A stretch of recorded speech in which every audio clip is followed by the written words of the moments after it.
siang Bu Evi. Selamat siang juga Bu Dian. Apa kabar hari ini Bu Evi? Alhamdulillah sehat luar biasa. Semangat luar biasa ya, tetap semangat ya. Ya, tadi saya ini kebetulan lewat di depan kelasnya Bu Evi, saya sempat memperhatikan ya, Bu Evi sedang melakukan pembelajaran, itu sangat berbeda sekali. Nah, berkaitan dengan itu, rencana saya ini besok akan melakukan supervisi. Apakah Ibu Evi besok siap kalau saya melaksanakan supervisi? Siap, silahkan boleh saja. Ya, kalau begitu besok kan kelas 3 nggih. Nah, Bu Evi itu besok temanya apa ya Bu yang akan dipelajarkan? Besok itu kelas 3 sudah memasuki tema 3. Ya. Tema 3 itu berisikan tentang aneka benda di sekitar kita. Kemudian di dalamnya itu ada tentang perubahan bentuk benda, ada macam-macam benda yang ada di sekitar kita itu apa sih, di sekolahan, di rumah, itu termasuk di dalam tema 3 itu. Nah, berarti tadi Ibu Evi itu temanya tentang bentuk-bentuk benda ya, berarti wujud benda lah. Kira-kira tujuan pembelajaran dari itu apa Ibu Evi, apa yang ingin Ibu angkat agar bisa memberikan pengalaman kepada anak? Tujuan pembelajaran agar anak itu tahu benda-benda apa saja yang ada di sekitar kita, kemudian benda itu bisa berubah wujud apa tidak sih, kemudian bentuk-bentuk bendanya itu termasuk benda cair atau benda padat, itu anak bisa membedakan antara benda yang ini dan ini itu ada perbedaannya atau tidak. Ya, karena anak itu memang harus melaksanakan pembelajaran yang bermakna ya, sesuai dengan pengalamannya. Nah, baiklah Bu Evi, kira-kira untuk supervisi besok kompetensi apa sih yang Ibu Evi ingin saya bantu untuk mengembangkan gitu? Mungkin di pedagogik ya. Oh iya, pedagogik berarti proses pembelajaran. Ya, proses pembelajaran di kelas itu biar saya juga memiliki pengalaman yang lebih baik lagi dalam proses pembelajarannya. Oke, baik ya. Pedagogik. Nah, terus kira-kira pada proses supervisi besok itu pada bagian apa yang ingin Ibu Evi, saya sebagai observer ini ingin mengamati bagian apa sih yang kira-kira perlu gitu? Mungkin proses pembelajaran penyampaian kepada anaknya. Mungkin juga mungkin model model pembelajarannya.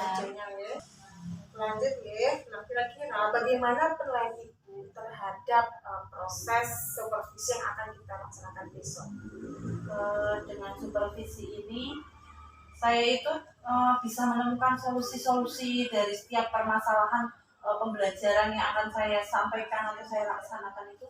Bagaimana sih? Ya, tentu saja setelah kita melaksanakan itu besok mungkin ada ya nilai plus ya, ada yang lebih baiklah dari yang sebelumnya. Nah, tapi terkait dengan penilaian Ibu sendiri, terus apa harapan Ibu setelah misalnya besok kita melaksanakan observasi tersebut, supervisi tersebut? Harapan saya yang pertama semoga besok lancar ya, supervisinya berjalan lancar. Kemudian setelah supervisi itu berlangsung dan selesai, itu harapan saya mendapatkan banyak pengalaman-pengalaman baru dari cara pembelajarannya, metode pembelajarannya, itu biar anak-anak itu memiliki semangat belajar lagi yang lebih antusias dalam belajar itu.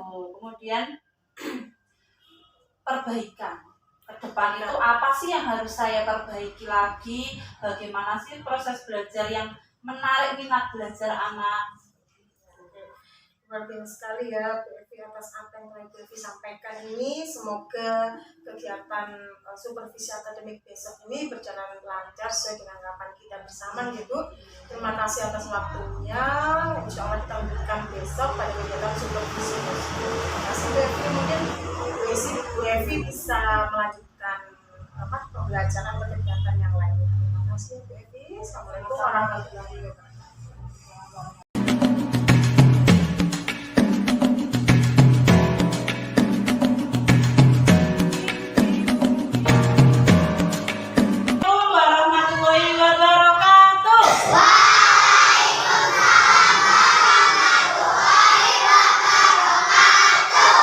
Semangat pagi anak-anak.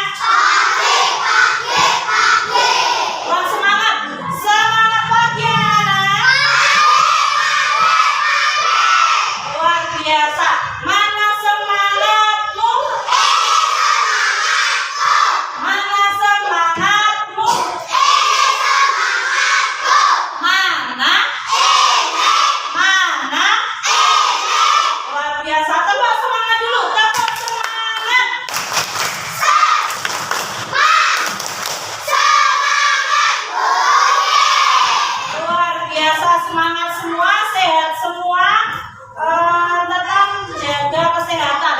Pagi hari ini siapa yang tidak berangkat ya? Coba. Mas Maul, Mas Boyo, siapa lagi? Mas Maul kenapa, ada yang tahu? Oh, nggak tahu, nggak izin ya. Siapa? Kemudian Mas Boyo? Sakit. Oh ya, nggak apa-apa, kita doakan semoga lekas sembuh. Sekarang pada pagi hari ini kita memasuki tema berapa ya? 3. Tentang apa? Coba dilihat tentang apa? Benda di sekitar kita. Ada benda, ada 2 jenis benda apa saja coba? Hebat-hebat semua, sudah pada tahu. Siapa yang bisa menyebutkan contoh benda pada? Coba tunjukin. Tapi nanti menyebutkannya sambil kalian menunjukkan bendanya, ya. Sambil ditunjukkan. Coba bisa menyebutkan benda, contoh benda padat apa? Meja, hebat. Apa lagi? Kursi, lemari. Oke, siapa lagi yang bisa menyebutkan macam? Coba Mas Vito, apa? Benda padat. Selain yang disebutkan Mbak Aura, ada meja, ada kursi, apa lagi? Tembok, boleh. Apa lagi? Papan tulis, apa lagi? Lantai. Oke, sekarang sudah bisa menyebutkan contoh benda padat. Sekarang benda cair, contohnya apa sih? Ada yang tahu? Coba. Apa? Benda cair contohnya apa? Kalau ini isi ini termasuk benda cair apa tidak ya? Cair atau tidak ya? Cair, karena bentuknya seperti air ya. Ini termasuk benda cair. Kemudian selain ini kalian bisa menyebutkan apa? Apa Mas Rehan? Minyak. Boleh. Apa lagi? Minyak goreng. Boleh. Apa lagi? Air. Apa lagi? Kecap. Kemudian yang disebut benda yang ada di sekitar kita apa saja? Benda. Ayo, coba dilihat di halaman 2. Di situ kalian bisa melihat ada apa saja. Manusia, ya. Termasuk benda apa bukan? Benda hidup atau benda mati kalau yang disebutkan benda hidup. Kemudian kalian sudah bisa mengenal perbedaan antara benda hidup dan benda mati? Sudah tahu belum perbedaannya? Perbedaannya kalau benda hidup apa sih? Bergerak. Pekat terhadap rangsangan. Makan dan minum. Berkembang biak. Betul. Apa lagi? Tumbuh. Betul. Nah, sudah tahu ya banyak sekali ciri-ciri benda hidup. Sekarang benda mati. Kalau benda yang dinamakan benda mati itu apa sih? Itu kan contohnya. Ciri-cirinya benda mati itu apa? Tidak bisa bergerak, ya. Tidak bernafas. Dan kebalikannya benda hidup. Sudah tahu? Tadi sudah bisa menyebutkan benda hidup, benda mati. Ciri-cirinya benda hidup, benda mati. Contoh-contohnya juga kalian sudah tahu ya. Kemudian bagaimana membedakan benda dengan bukan benda? Bagaimana? Cara membedakan, oh ini benda, oh ini bukan. Caranya bagaimana sih? Coba sekarang kalian bisa menyebutkan contoh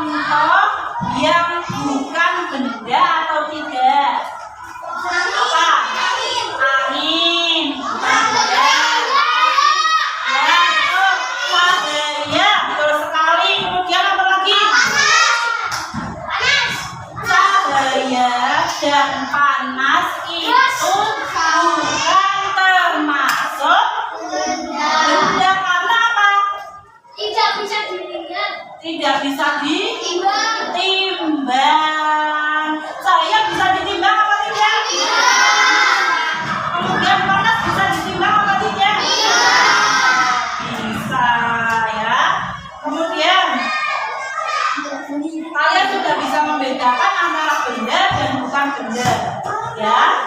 Sekarang perhatikan benda yang ada di sekelilingmu, di kelas ini, ya. Kalian perhatikan dulu, ya.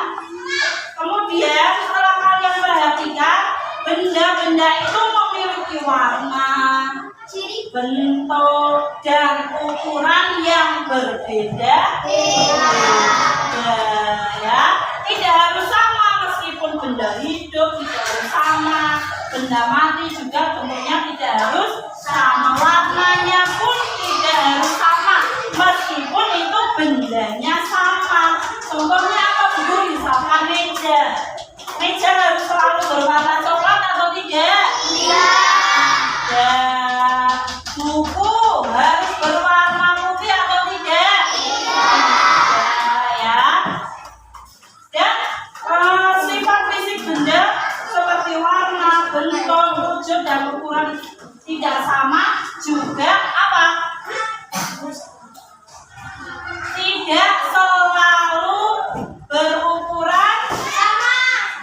Ukurannya tidak sama. Meja ada yang kecil atau tidak?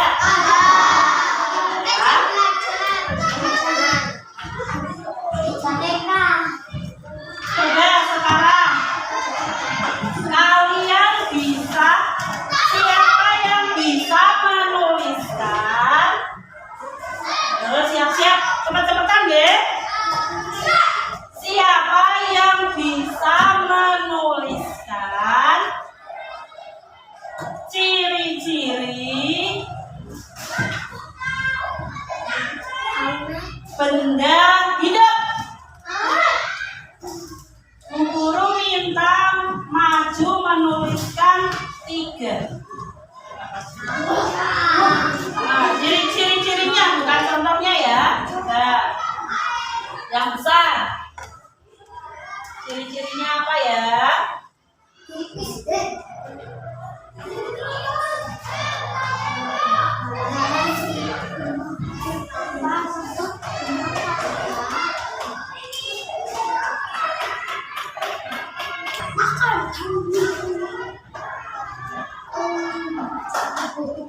Ya, oke. Sekarang jumlahnya ada berapa sih ciri-cirinya? Loh, jumlahnya loh. Kurang 3 lagi. Sekarang yang putra yang bisa menyebutkan macam. Mas Reza.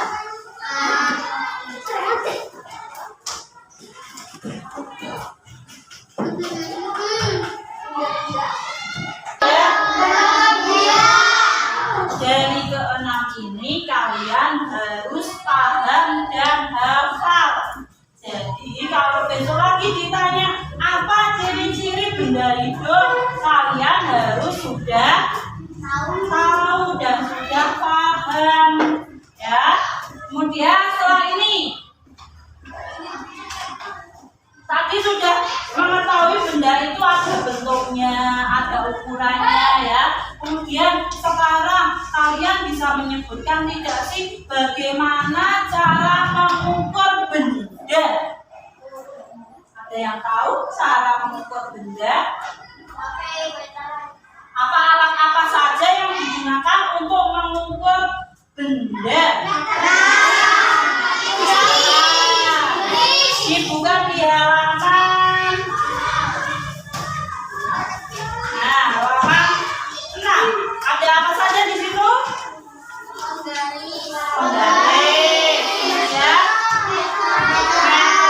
Meteran belum. Meteran yang seperti kita itu, ya. Fungsinya untuk apa sih? Fungsinya apa meteran? Mengukur panjang sebuah benda. Dan bendanya itu ketika diukur berbeda-beda alat yang digunakan. Contoh, ketika kita mengukur meja, kita menggunakan meteran yang nomor berapa di sini? Nomor 2.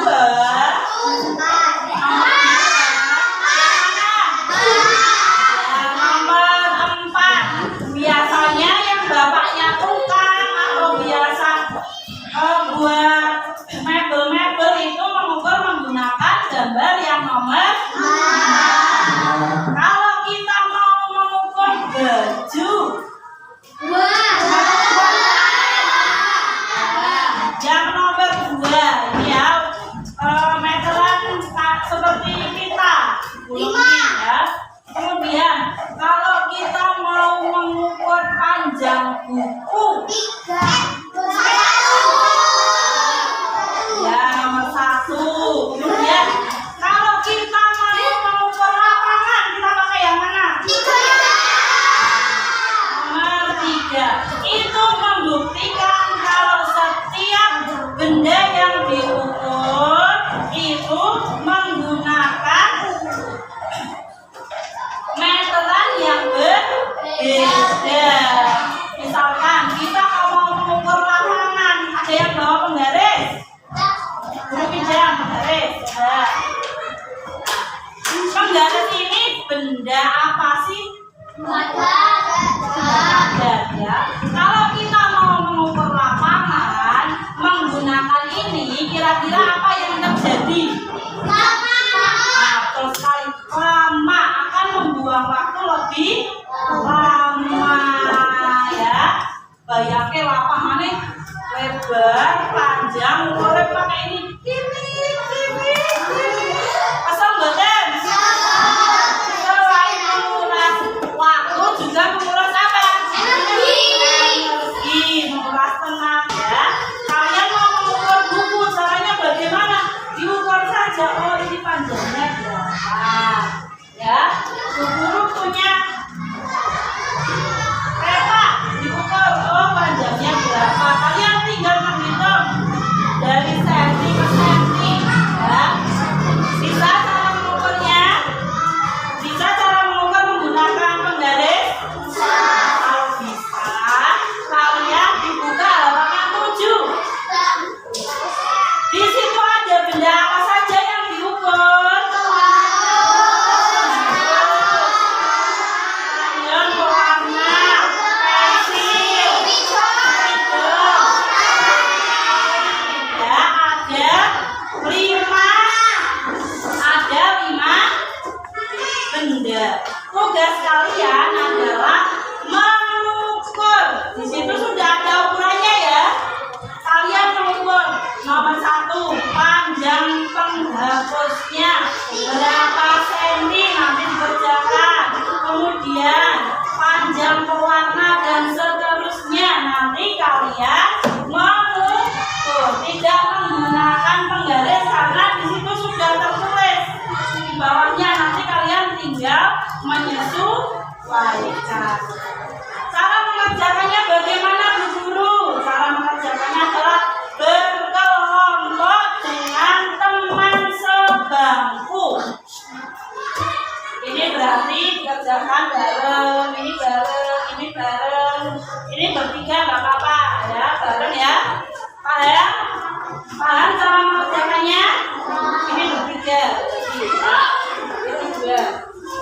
Ya, kalau sudah dikeluarkan buku tugasnya, kalian menulis jawabannya di buku tugas. Oke?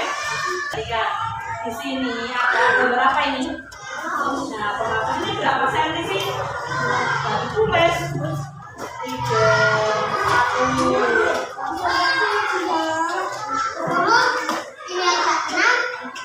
Berarti 6. Lanjut nomor 2, lihat. Ada berapa senti sih kalian yang menulis? Ya, cm. cm.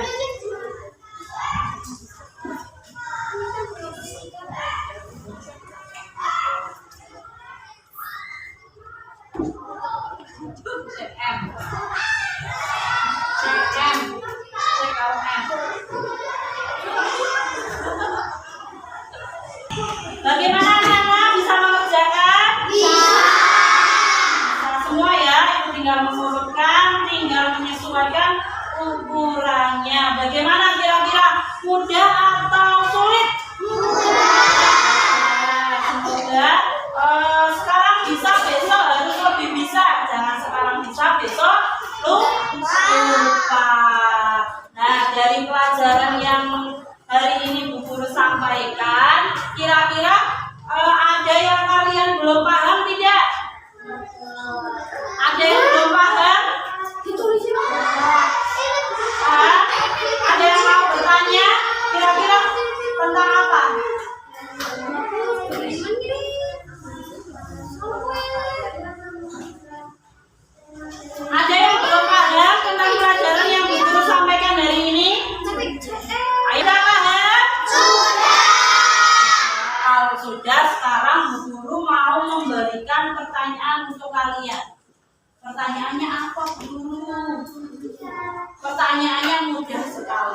Kira-kira pada pelajaran pagi hari ini kalian mendapatkan apa sih?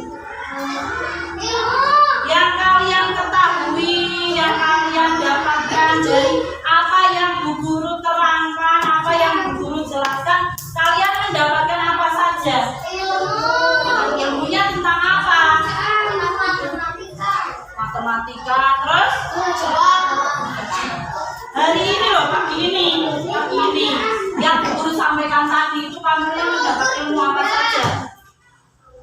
Materinya apa saja yang kalian pahami tentang bentuk-bentuk benda, kemudian cair, benda padat, kemudian apa tadi? Ini apa? Ciri-ciri benda hidup, kemudian benda padat, benda cair, kemudian apa lagi? Benda mati, contoh-contohnya benda mati apa saja? Kemudian apa lagi? Bisa membedakan mana benda dan bukan benda. Kemudian apa lagi? Bisa membedakan alat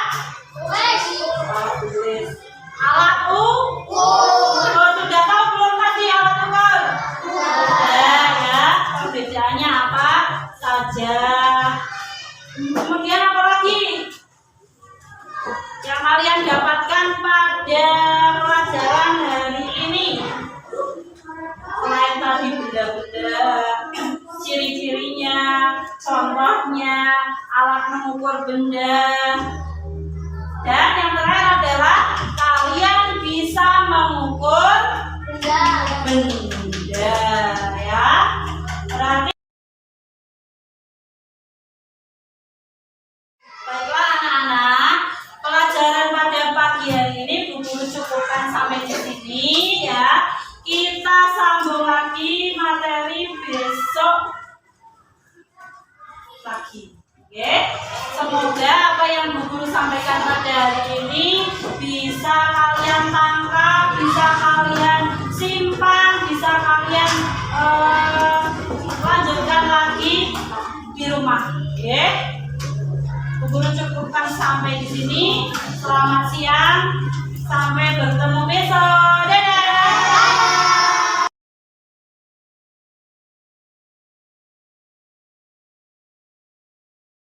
Selamat siang Bu Evi. Selamat siang. Tadi kita sudah melaksanakan supervisi akademik ya. Tadi sudah melaksanakan dengan sangat baik sekali. Saya juga telah melihat bagaimana cara Bu Evi melaksanakan pembelajaran di kelas. Nah, yang kita sambil bincang-bincang santai ya Bu. Setelah tadi Ibu melaksanakan pembelajaran, bagaimana perasaan Ibu? Perasaan saya senang karena tadi anak-anak itu begitu aktif, antusias dalam mengikuti pembelajaran pada hari ini. Ya, itu memang tadi saya juga lihat sudah nampak ya, anak-anak itu sangat antusias dengan cara menjawab pertanyaan dari Bu Evi sendiri. Terus yang kedua yang saya ingin tanyakan, kira-kira dalam proses pembelajaran tadi hal apa yang ingin kembangkan? Kalau saya itu pengen mengembangkan metode belajar atau model pembelajarannya supaya anak-anak itu lebih aktif lagi, lebih antusias lagi dalam mengikuti pelajaran. Soalnya kayak tadi pada saat pembelajaran itu menurut saya itu kayak alat peraga itu masih kurang. Ya berarti ya tentang model dan metode Iya, ya dan pembelajarannya. Kira-kira Bu Evi dalam untuk mewujudkan misalnya pembelajaran, apakah Ibu membutuhkan bantuan dari sejawat mungkin dalam pelaksanaan pembelajaran ini? Sangat membutuhkan sekali karena saya lihat dari guru-guru yang sudah merdeka mengajar itu ya, cara mengajarnya itu asik gitu loh. Mungkin karena mereka juga sudah dibintek ya, sudah dapat bekal lah ilmu untuk anak-anaknya itu gimana lebih agar belajarnya itu lebih asik, lebih menarik. Jadi saya rasa itu sangat membutuhkan teman sejawat untuk saling sharing lah, saling kolaborasi ya. Tentu saja sangat penting jika kita berkolaborasi. Nah, Kemudian yang ingin saya tanyakan lagi, tadi ketika Ibu Evi mengajar itu, apakah Ibu sudah merasa langkah-langkah pembelajaran dengan guru, terus bagaimana dengan timbal balik dari anak sendiri? Kalau menurut saya mengajar itu sudah urut ya, dari yang pertama pembukaan, terus kemudian sampai yang terakhir penutup itu sudah urut. Cuma dalam pembelajarannya itu menurut saya memang kurang. Kayaknya ibaratnya kalau dalam proses pembelajaran kayak ada permainan, terus ada game-game apa yang membuat anak itu lebih tertarik untuk belajar, itu kayaknya masih kurang. Ya, jadi itu ada di mungkin masalah tentang model atau ya. Nah, kemudian apakah selama pembelajaran Ibu itu menemukan murid yang mungkin menemukan suatu permasalahan dalam arti ketika temannya belajar serius dia sedang bermain atau apa seperti itu? Ada. Karena ya ada beberapa, soalnya anak itu memang yang pertama di satu kelas itu kan kemampuannya berbeda-beda ya. Ada yang sudah lancar membaca, ada yang sudah bisa membaca tapi dengan mengeja, ada yang sama sekali belum bisa membaca. Maka dari itu yang kurang bisa membaca itu fokus dalam belajarnya itu kurang. Jadi mereka lebih baik kayak merasa nggak perlu mendengarkan, saya juga nggak bisa. Jadi fokusnya itu kurang. Fokus dalam pembelajaran di kelas itu kurang. Nah, tadi kan dari Bu Evi menemukan ada siswa yang memiliki permasalahan dalam belajar ya. Nah, kira-kira Ibu Evi itu memiliki solusi tidak dalam menangani anak tersebut? Langkah-langkah apa yang sudah dilakukan? Apakah maksudnya pendekatan? Apakah pendekatan dari sekolah atau Bu Evi memiliki waktu tersendiri untuk mengajar atau bagaimana? Ya, selama ini sudah saya pilih-pilih mana anak yang sudah bisa membaca dan anak yang belum bisa membaca. Dan anak yang belum bisa membaca itu selalu saya kasih waktu, saya tunggu, maksudnya membacanya itu saya ajari langkah-langkahnya, cara-caranya. Jadi saya rasa juga percuma ketika saya menyampaikan pelajaran, tetapi anak itu tidak bisa membaca, kan kayak sia-sia, dia tidak bisa menangkap. Jadi ketika ada soal, ada apa, dia juga tidak bisa mengerjakan. Jadi ada waktu tambahan untuk anak itu untuk latihan membaca. Dalam Bu Evi melaksanakan dengan tersebut, apakah Bu Evi pernah melaksanakan kunjungan ke rumah atau pendekatan dengan orang tua ataupun nanti berkolaborasi dengan orang sejawat bersama kepala sekolah untuk menangani anak yang kira-kira memiliki masalah belajar ini mau diapakan? Kalau untuk orang tua sementara hanya berkomunikasi melalui grup atau jabri saja. Tetapi ya kalau untuk dari kepala sekolah selalu menyarankan beri waktu atau jam tambahan untuk anak-anak yang tidak bisa membaca. Maka dari itu kadang pulang sekolah atau di jam-jam luang tertentu saya memberikan tambahan waktu untuk anak-anak yang belum bisa membaca untuk latihan membaca. Ini luar biasa sekali ya Bu Evi. Tadi saya sudah mencatat, Bu Evi sudah melaksanakan pembelajaran dengan baik dan juga menemukan permasalahan di kelas. Kemudian Bu Evi juga tanpa sadar itu sudah menemukan solusi dari permasalahan yang Bu Evi laksanakan sendiri. Nah, kita beranjak kepada kira-kira kemampuan Bu Evi pedagogik ya. Ini kira-kira setelah kita observasi kemarin dan setelah Bu Evi melaksanakan pembelajaran supervisi hari ini, apakah Ibu merasakan perubahan gitu kemampuannya? Baiklah Bu Evi, tadi Bu Evi kan sudah menerapkan ada masalah kelas ya. Kira-kira untuk mempertanggungjawabkan masalah tersebut, apa yang Bu Evi lakukan? Langkah ke depannya itu seperti apa? Ya, sama seperti tadi yang sudah saya sampaikan. Yang pertama tetap ada konseling dengan anak, pendekatan dari anak-anak. Masalahnya apa sih bisa sampai belum bisa membaca, itu faktornya apa? Ya. Kemudian setelah itu pendekatan orang tua. Orang tua juga supaya bisa mendukung, saling mendukung. Tidak hanya guru saja, tugas untuk anak bisa membaca itu bisa di rumah, orang tua juga bisa melatih anak untuk bisa membaca, di sekolah juga tugas guru gitu. Kemudian setelah itu konsultasi kepada kepala sekolah dan teman sejawat. Iya. Tentang permasalahannya apa sih, harus bagaimana sih? Ya betul sekali Bu Evi ya. Ini saya pikir langkah-langkah yang dilakukan ini sudah sangat tepat ya. Dimana kita pertama harus mendeteksi dulu permasalahan anak itu apa. Pertama anak dulu, kemudian kita deteksi gaya belajarnya seperti apa. Mungkin saja anak itu kurang nyaman dengan proses pembelajaran yang seperti ini, mungkin dia punya cara tersendiri ya. Kemudian tentu saja kita harus selalu berhubungan dengan orang tua, rekan sejawat kita di sekolah, dan juga ibu kepala sekolah ya, selaku sebagai pemimpin di sekolah ini. Saya rasa apa yang telah Ibu Evi sampaikan ini sudah cukup baik ya. Ini akan menjadi pertimbangan dan evaluasi saya sekali. Semoga kedepannya Bu Evi akan lebih baik dan bisa meningkatkan proses pembelajaran ini dengan baik sesuai dengan yang diinginkan ya. Tentu saja juga saya berharap nanti kedepannya Bu Evi bisa menghadirkan suatu terobosan baru ya, mungkin model pembelajaran ataupun alat peraga yang akan meningkatkan pembelajaran anak itu sendiri ya. Terima kasih Bu Evi. Kemudian sama-sama. Ya silakan Bu Evi bisa melanjutkan pada kegiatan selanjutnya ya. Terima kasih atas waktunya, kepada Ibu Yanti juga selaku staff di sini. Terima kasih atas waktunya Ibu. Berdiri, terima kasih. Wassalamualaikum warahmatullahi wabarakatuh.